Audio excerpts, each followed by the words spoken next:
Hi everyone. So today we are going to talk about our next topic, which is coast. Again, it is important because it is one of the frequently asked questions in exam. You have to write down in 2 marks or 5 marks that types and the characteristic features of coast. So let's start. So first we'll see what cost is. Cost કોને કહેવાય, right? So first આપણે જોઈએ એનાટોમિકલી cost કોને કહેવાય. સો એનાટોમિકલી cost means the space ઓર હોલોનેસ, એટલે જે ખાલી જગ્યા હોય છે કે જેની અંદર જેટલા પણ વિઝરલ ઓર્ગન્સ છે એ એકોમોડેટ કરીને અથવા તો ઓક્યુપાય કરીને રહેતા હોય, right? That is cold cost. Like જે થોરેસિક કેવિટી છે તો એની અંદર લંગ છે, હાર્ટ છે, એ બધા ઓર્ગન્સ છે એ એમાં એકોમોડેટ કરીને રહે. If I am talking about the abdominal cavity, then accommodation of organs including stomach, liver, spleen, pancreas, intestines are accommodating there. And if I'm talking about the pelvic cavity, then accommodation of uterus, urinary bladder, lower parts of bowel, etc. are called the coast. So anatomically coast આને કહેવાય. Even સુશ્રુતે ચિકિત્સાસાન અધ્યાય 2ની અંદર એક reference આપેલો છે જેમાં કહ્યું છે કે સ્થાના અન્યમ અગ્નિપક્વાનામ મૂત્રસ્ય રુધિરસ્ય ચ હૃદ ઉંડુક ફુફુસસ્ય કોષ્ઠ ઇત્યભિધીયતે. મતલબ કોષ્ઠ કોને કહેવાય કે જે અગ્નિનું સ્થાન છે, અથવા જે પક્વાશય છે, અથવા તો મૂત્રનું સ્થાન છે, અથવા તો મૂત્રાશય છે, રુધિરનું સ્થાન છે, હૃદય છે, ઉંડુક છે, ફેફસા છે. દેટ ઇઝ કોલ્ડ કોષ્ઠ. Here we are talking about the anatomical definition of coast. Now moving forward to the physiological or functional definition of coast. So functionally it is defined as bowel movements according to the basic constitution of the person. मतलब વ્યક્તિની જે પ્રકૃતિ છે, જે આપણે constitution જેને કહીએ એના પ્રમાણે જે બોલના મૂવમેન્ટ થાય એને ફિઝિયોલોજિકલી કોસ્ટ કહેવાય. This shows us how the gut responds in different constitutions of the body or in different body types. મતલબ જ્યારે આપણે પ્રકૃતિના પ્રકાર જોયા હતા ત્યારે અલગ અલગ જે પ્રકૃતિ હતી, તો હવે જે પ્રકૃતિવાળો માણસ છે તો એ પ્રકૃતિવાળા માણસની અંદર કોસ્ટ છે એ અલગ અલગ રીતે બિહેવ કરતું હોય. સપોઝ વાત પ્રકૃતિ, પિત્ત પ્રકૃતિ, કફ પ્રકૃતિ, તો એની અંદર વાત પ્રકૃતિવાળો વ્યક્તિ હોય તો એની અંદર વાતના લક્ષણો વધારે જોવા મળે, વાયુના લક્ષણો વધારે જોવા મળે. તો એનું જે કોસ્ટ છે એ પણ એની રીતે લક્ષણો છે, એના જે કેરેક્ટરિસ્ટિક ફીચર્સ છે તો એ રીતે એમાં પ્રીડોમિનન્ટલી જોવા મળે. These are acquired or inherited at birth. જેમાં આપણે પ્રકૃતિની વાત કરી હતી તો પ્રકૃતિ એમ કહેતા હતા, કહ્યું હતું આપણે કે we can not change it, it is inherited. મતલબ તમારું જે બર્થ છે એ વખતથી નક્કી થાય. એવી જ રીતે જે કોસ્ટ છે it is also inherited. They are quite normal to us when we do not maintain the normal gut health provided to us, and its usual reactivity, it tends to look pathological.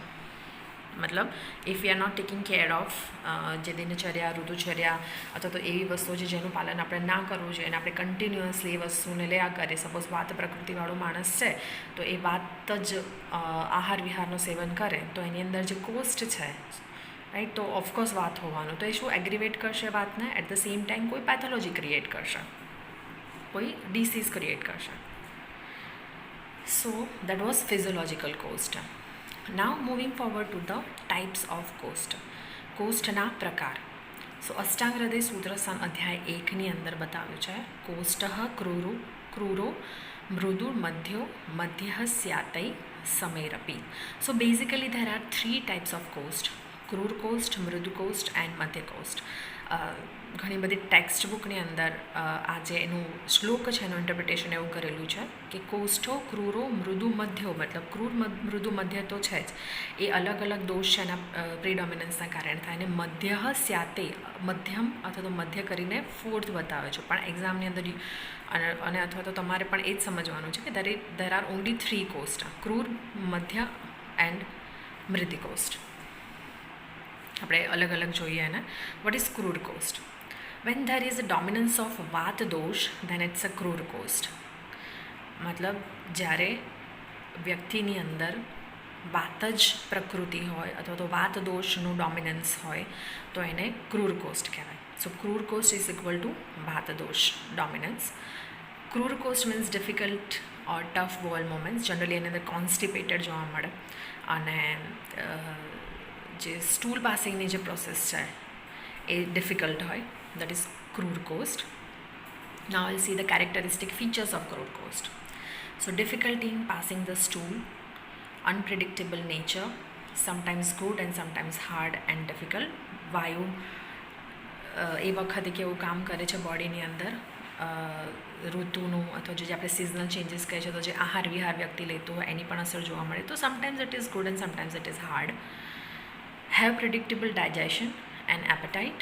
જે આપણે વાત કરી હતી અગ્નિની એની અંદર કહ્યું હતું કે વિષમ અગ્નિ વાયુના કારણે, તો એવી જ રીતે આમાં પણ અનપ્રિડિક્ટેબલ ડાયજેશન જે કોસ્ટ ક્રૂડ કોસ્ટ છે એની અંદર, અને ઇવન એપેટાઇટ જે આપણે ભૂખની વાત કરીએ તો જે ખાવાની જે ઈચ્છા થતી હોય that is also unpredictable. Hard stools with or without the constipation. જે ટેન્ડન્સી છે એ કોન્સ્ટિપેટેડ હોય. Bowel movements will be seen once in a day at non-specific time. Bowel moments may be occasionally absent.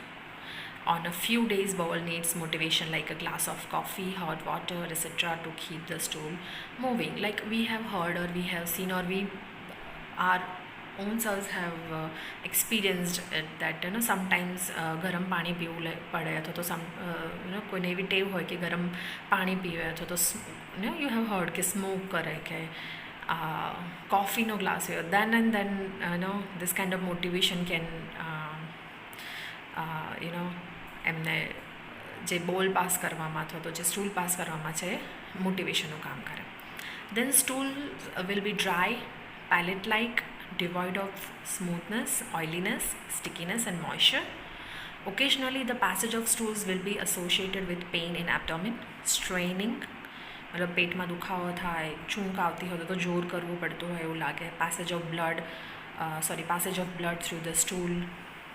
Bloating મતલબ પેટ ભારે થઈ જાય, પેટમાં જે કહેવાય ને કે ગેસ ભરાઈ ગયો હોય એવું લાગે. અને ડિસ્ટેન્શન ઓફ એબ્ડોમેન. એ બધા લક્ષણો જોવા મળે. At the same time mild laxatives like milk, grape juice, sugarcane juice, અવિપત્તિકર ચૂર્ણ, ત્રિફળા ચૂર્ણ etcetera do not yield results. મતલબ આચાર્ય જે કહ્યું છે એક લિસ્ટ આપ્યું છે કે આટલી આટલી વસ્તુ છે તો this things can be taken and it can be motivated as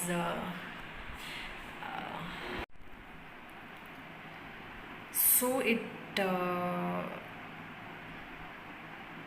એક લિસ્ટ આપેલું છે જો એની અંદર ઇટ હેઝ બીન કન્વેડ દેટ દૂધ છે, ગ્રેપ જ્યુસ છે, શુગર કેન છે અથવા તો અવિપત્તિકર ચૂર્ણ છે, ત્રિફળા ચૂર્ણ છે. તો જો માઇલ્ડ કોન્સ્ટિપેશન હોય રાઈટ અથવા તો જે વ્યક્તિ છે જે મૃદુ કોસ્ટવાળું હોય તો એને તકલીફ પડતી હોય એને કોન્સ્ટિપેશન હોય તો you can give this kind of things. તો એને જે એનો બોલ છે એ ક્લિયર થાય અથવા જે સ્ટૂલ પાસ છે ઇટ ઇઝ મતલબ એને મોટિવેટ કરે. પણ જો ક્રૂર કોસ્ટની વાત કરીએ તો આ જે બધી વસ્તુઓ છે એને કામ નથી આપતી, રિઝલ્ટ નથી આપતી.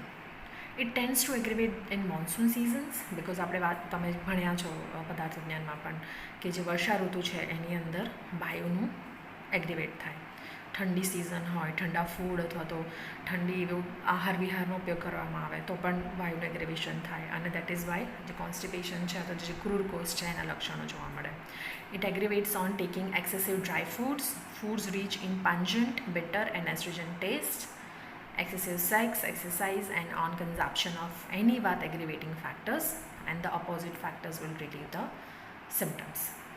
So આ હતા ક્રૂર કોસ્ટના લક્ષણ અથવા તો ક્રૂર કોસ્ટના characteristic features which can be asked in 2 marks or 5 marks question. Then સ્નેહયતિ ક્રૂર કોસ્ટસ્તુ સપ્તરાત્રેણ માનવઃ. ચરકે સૂત્રસન અધ્યાય 13 જે સ્નેહાધ્યાય છે એની અંદર એક રેફરન્સ આપેલો છે કે જેની અંદર ક્રૂર કોસ્ટ અથવા તો જે વ્યક્તિનો ક્રૂર કોસ્ટ હોય એને જે સ્નેહન કરવાનું કીધું છે. મતલબ આપણે જે પંચકર્મ કરીએ છીએ એની પહેલાં સ્નેહપાન અને સ્નેહનની વાત કરેલી છે. તો ક્રૂર કોસ્ટનો વ્યક્તિ હોય એને મિનિમમ 7 days મતલબ 7 days ઇઝ અ ક્રાઇટેરિયા કે 7 days તમારે સ્નેહાન અથવા તો સ્નેહપાન કરાવવું પડે. Then moving forward to the મૃદકોષ્ઠ. When there is a dominance of પિત્ત દોષ then it's a મૃદકોષ્ઠ. મતલબ મૃદુકોષ્ઠ છે એની અંદર પિત્ત દોષનો ડોમિનન્સ હોય. મૃદુકોષ્ઠ મીન્સ સ્મૂથ એન્ડ ઇઝી બોલ મોમેન્ટ્સ. Characteristic features જોઈએ. Passing the stool is smooth and easy. It will be associated with intense or severe digestion patterns and appetite. Stools are soft and smooth in consistency with or without the loose stools. There is quick evacuation of stool. જલ્દી જલ્દી pass થઈ જાય, આમાં કોઈ તકલીફ ના પડે, કોઈ સ્ટ્રેઇન ના હોય, કોઈ દિવસ કોન્સ્ટિપેશન ના થાય. Bowel movements will be seen twice or thrice in a day, maybe even more. No motivation like coffee, hot water, etc. is needed. Occasionally, the passage of stools will be associated with the burning sensation because pith is associated with that. That is why. It tends to aggravate in शरद ऋतु और hot climate, hot foods और comforts मतलब જે ઉષ્ણ આહાર વિહારનું સેવન કરવામાં આવે, જે ઋતુ છે એ ઉષ્ણ હોય અથવા તો જે શરદ ઋતુ છે એની અંદર એગ્રીવેટ થાય અથવા તો એના લક્ષણો જોવા મળે. It aggravates on taking excessive oily and spicy foods rich in pungent, sour and salty taste, excessive exposure to sunlight and fire, and on consumption of any pith aggravating factors. The opposite factors will relieve the symptoms. શરકે Sudarshan અધ્યાય 13 જે સ્નેહાધ્યાય છે એની અંદર reference આપેલો છે. મેં આગળ જે વાત કરી કે એક લિસ્ટ છે કે જેની અંદર એવું બતાવ્યું છે કે આટલી વસ્તુ લો તો પણ એની અંદર વિરેચન થઈ જાય. વિરેચન એટલે એ પર્ગેટિવનું કામ કરે, એટલે એના કારણે સ્ટૂલ છે એ વધારે વખત થાય. જનરલી પર્ગેટિવ્સ છે એ કોન્સ્ટિપેટેડ વ્યક્તિઓને આપવામાં આવે, પણ આની અંદર તો લાઈક ગૂઢમ ઇક્ષુ રસમ મસ્તુ, ક્ષીરમ ઉલ્લોડિતમ દધી, પાયસમ કૃષટા સર્પી, કાશ્મર્ય ત્રિફલા રસમ, દ્રાક્ષા રસમ પીલું રસમ, જલમ ઉષ્ણમ યથા પીવા, મદયમ વા તરુણમ પિત્વા મૃદુકોષ્ઠો વિરેચયતે. મતલબ આ જે લિસ્ટ બતાવ્યું છે એમાં શુગરકેન જ્યુસ છે, મસ્તુ છે, ક્ષીર છે મતલબ દૂધ છે, દહીં છે, પાયસ છે, કૃષરા છે. પાયસ અને કૃષરા છે એ એક ફૂડ પ્રિપરેશન છે. દેન ઘી છે, દ્રાક્ષ રસ, જ્યુસ ઓફ કાશ્મીરી, ત્રિફળા, પીલું, ઇવન જે ગરમ પાણી આપવામાં આવે અથવા તો ફ્રેશ વાઇન આપવામાં આવે તો એના કારણે પણ it works as a purgatives in the people who are having the મૃદુકોષ્ઠ.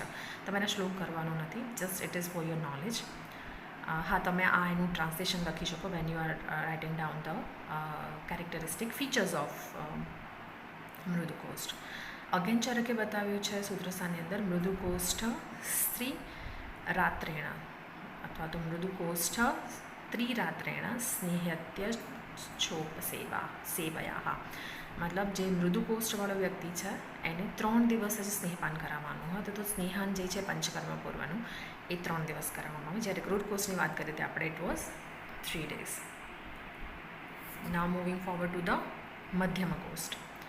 Cough type of કોષ્ઠ ઓર મધ્યમ કોષ્ઠ. તો મધ્યમ કોષ્ઠ is basically found in the કફ પ્રીડોમિનન્ટ કોન્સ્ટિટ્યુશન. મતલબ જે કફ પ્રકૃતિ છે અથવા તો જે વ્યક્તિની અંદર કફ દોષનું એગ્રીવેશન છે એની અંદર જોવા મળે મધ્યમ કોષ્ઠ. ઘણી વખત ઘણા ટેક્સ્ટ બુકની અંદર એના જે રાઇટર્સ છે, જે ઓથર્સ છે, એ લોકોએ એવું એનું ઇન્ટરપ્રિટેશન કર્યું છે કે જે કોષ્ઠની અંદર વાત, પિત્ત અને કફ છે એ ત્રણેય સમાન માત્રામાં હોય, દેટ ઇઝ ઓલ્સો કોલ્ડ મધ્યમ કોષ્ઠ. પણ આપણે એવું લેવાનું છે કે જે કોષ્ઠની અંદર કફ દોષ પ્રિડોમિનન્સ હોય દેટ ઇઝ કોલ્ડ મધ્યમ કોષ્ઠ. Or you can say when there is a dominance of Kapha dosha, there is a Madhyam Kost. Mridu Kost means smooth. Madhyam Kost means smooth and easy bowel movements. You have to અહીંયા આગળ મધ્યમ સમજવાનું છે last લાઇનમાં. So now we'll see the characteristic feature of Madhyam Kost. So stool gets excreted with moderate easiness. The evacuation is neither too easy nor too difficult.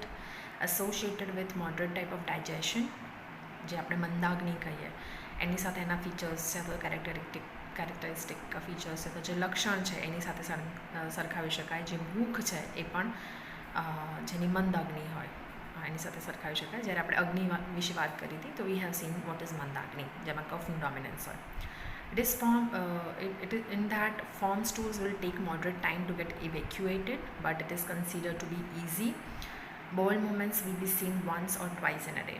Bowel needs to no much motivation like a glass of coffee, hot water, etc. to keep the stool moving. And stool will be smooth and heavy, but not as soft as in pitta predominant coast. Mild laxative like milk, grape juice, sugarcane juice, avipattikar churna, trifla churna, etc. may be helpful to evacuate the coast or bowels as in મૃદુ કોસ્ટ. આપણે જેમ મૃદુ કોસ્ટની વાત કરી હતી ને એની અંદર આપણે કહ્યું તો કે આ બધું છે પોગેટિવની તરીકે કામ કરે, મતલબ એનાથી વિરેચન થઈ જાય. Like a person should have to go for defecation more than normal, right. પણ આ જે મધ્ય કોસ્ટ છે એની અંદર આ જે બધા માઇલ્ડ એક્ઝેટિવ છે, હોટ વોટર છે, મિલ્ક છે, ગ્રેપ જ્યુસ છે, સુગરકેન જ્યુસ છે, it works as a herbal laxative, અથવા તો આપણે જે કહીએ કે ઇવેક્યુએટ કરવાની અંદર હેલ્પફુલ થાય. It aggravates on taking excessive oil, cold and heavy to digest foods, food rich in sweet, sour and salty taste, excessive rest and dry sleep, sedentary life habits and on consumption of any cough aggravating factors, and the opposite factors will relieve the symptoms. So it was all about the coast. So let me know if you are having any query regarding this. It is easy and it is easy to grab marks in this.